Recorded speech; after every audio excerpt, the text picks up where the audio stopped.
Morning. आइए हम लोग आज देखते हैं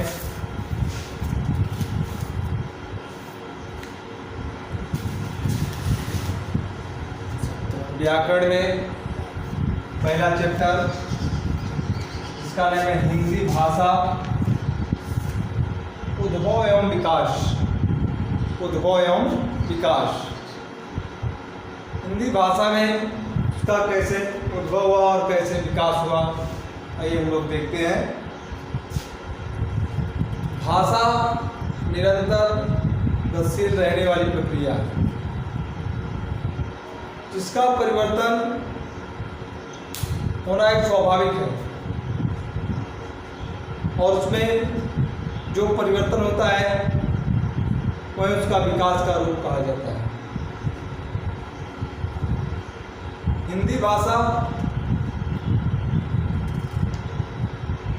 तक पहुंचने के लिए या आते आते भाषा के कई रूप चेंज होते हैं, परिवर्तित होते हैं, उसमें कई पड़ाव होते हैं, बदलाव होता है, तब हिंदी भाषा तक पहुंचते हैं। हिंदी भाषा का उद्भव अपभ्रंश भाषा से हुआ। अपभ्रंश भाषा का अंतिम अवस्था को पुरानी हिंदी कहा जाता है, पुरानी हिंदी कहा जाता है अथवा अपभ्रंशोत्तर हिंदी कहा गया है। ध्यान दीजिएगा आप लोग, किसी भी अवस्था को जब हम पाते हैं, किसी भी चीज़ की खोज करते हैं, तो उसमें जो शुरुआत होता है उसके बाद उसमें पड़ाव होता है, कई तरह की बाधाएं आती हैं, कई तरह की खोज करते करते उसमें कई तरह के पड़ाव आते हैं, उसी को हम उसका चैनल कहते हैं, उसी को हम जानते हैं। 10वीं शताब्दी के आसपास अपभ्रंश भाषा से हिंदी भाषा का उद्भव हुआ। इससे पूर्व भाषा के कई रूप या पड़ाव रह चुके हैं, जैसे आप लोग को बताया गया इसके पहले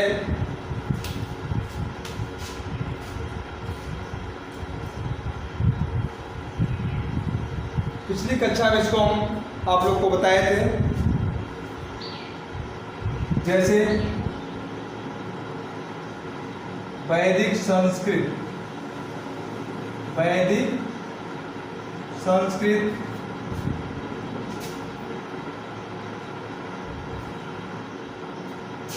उसके बाद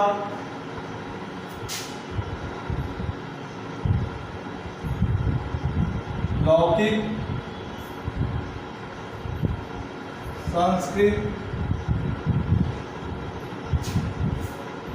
उसके बाद आपका है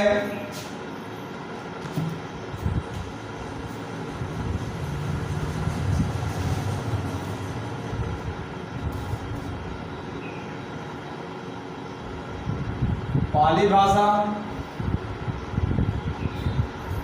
उसके बाद आपका है प्राकृत भाषा,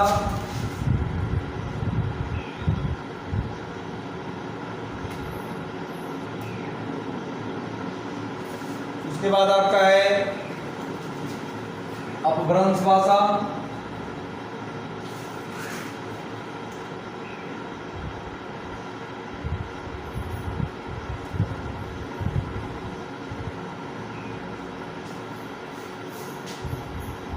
उसके बाद आपका आता है हिंदी भाषा।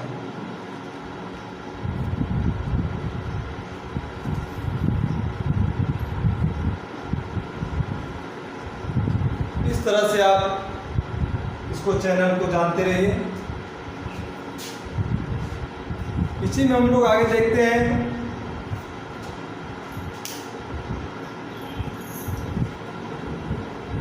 आज हिंदी एक भाषा नहीं बल्कि कई भाषाओं एवं बोलियों का समूह या मंडल कहा जाता है। इसमें लगभग 20 बोलियां, कितनी 20 बोलियां बोली जाती है, जिनमें कुछ भाषाओं का विकसित रूप होकर कई सदियों तक प्रचलन एवं साहित्य रचना के केंद्र में रह चुके हैं। जैसे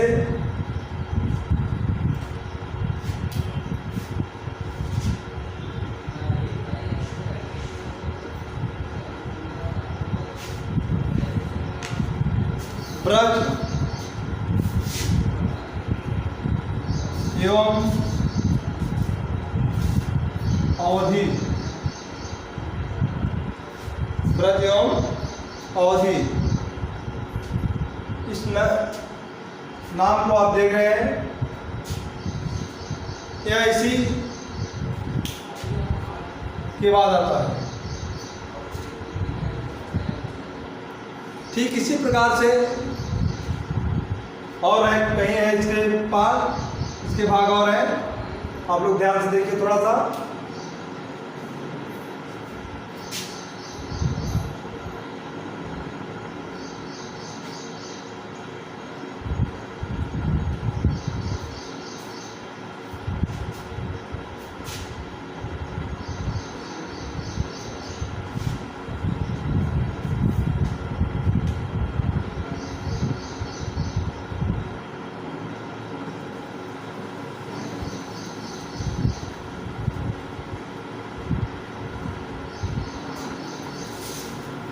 आप लोग ध्यान दीजिए थोड़ा सा।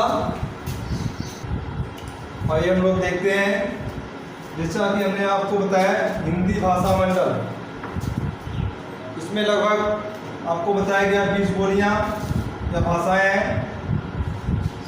उसमें कुछ पार्ट आपको दिए गए हैं। हिंदी भाषा मंडल देखिए, भाषाएं और बोलियां, जैसे पश्चिमी हिंदी जो होता है उसमें ब्रज भाषा, खड़ी बोली, बुंदेली, कन्नौजी एवं हरियाणवी। पूर्वी हिंदी में आपका अवधी, बघेली, छत्तीसगढ़ी। राजस्थानी हिंदी में आपका देखेंगे मेवाड़ी, मेवाती, मारवाड़ी, खड़ौती। बिहारी हिंदी में आप देखेंगे मगही, मैथिली, भोजपुरी, अंगिका। पहाड़ी हिंदी में आप देखेंगे गढ़वाली, कुमायूनी, मंडियाली। इस तरह से आप ध्यान देंगे।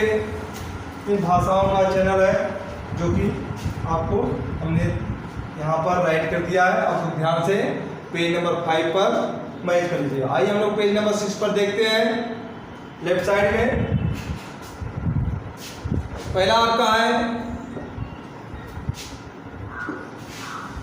राजभाषा। पहला आपका है राजभाषा। राजभाषा ध्यान दीजिए, जैसा मैं आपको पिछले कक्षा में बता चुके हैं। राजभाषा आप ध्यान दीजिए।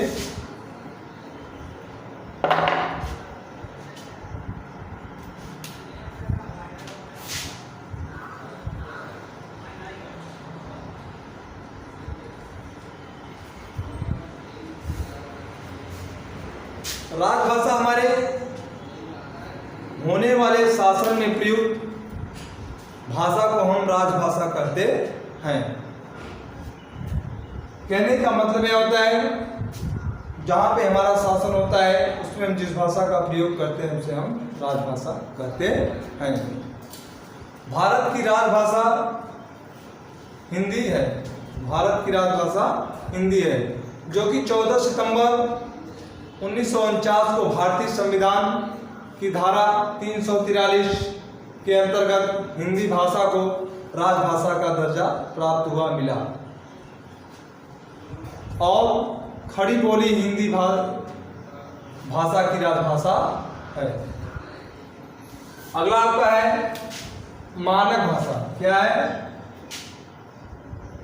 मानक भाषा। मानक भाषा क्या होती है? आइए हम लोग देखते हैं। किसी भी शिष्ट समुदाय द्वारा, अच्छे लोगों द्वारा बोली जाने वाली व्याकरण सम्मत, व्याकरण से युक्त भाषा को हम मानक भाषा कहते हैं। कहने का तात्पर्य है, भाषा में किसी प्रकार की कमियां न हो, शुद्धता हो, त्रुटियां न हो, उसे हम मानक भाषा के रूप में जानते हैं। जैसे आप ध्यान देंगे, हिंदी भाषा मंडल की खड़ी बोली मानक भाषा है, उसकी लिपि जो है देवनागरी कही जाती है, देवनागरी के नाम से हम जानते हैं। प्राय हर भाषाओं में अनेक बोलियां होती हैं, हर भाषाओं में अनेक बोलियां होती हैं, लेकिन इन्हीं बोलियों में से एक भाषा होती है, एक ऐसी भाषा होती है जिसे उस भाषा की मानक भाषा कहा जाता है। आइए अगला हम देखते हैं राजभाषा। आपको जैसा कि आप पहले बता चुके हैं राजभाषा, तो राजभाषा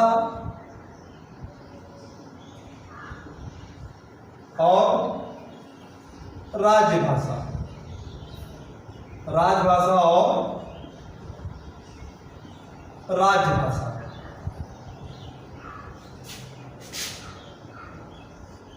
इसमें क्या होता है,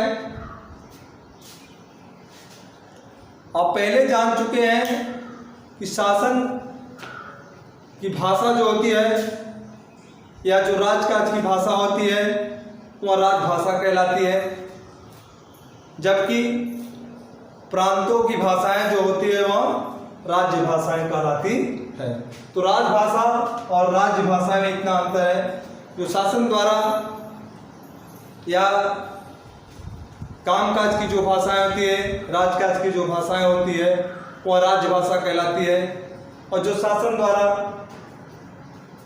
प्रांतों में उपयोग की जाती है भाषाएं वह जो है राज्य भाषाएं कही जाती है। जैसे खड़ी बोली हिंदी राजभाषा है, जबकि बंगाली, गुजराती, मराठी, तमिल, तेलुगु आदि क्या है, ये राज्य भाषा है। तो भाषा, आइए इसी में आगे थोड़ा सा और देखते हैं। संपर्क भाषा के रूप में हिंदी,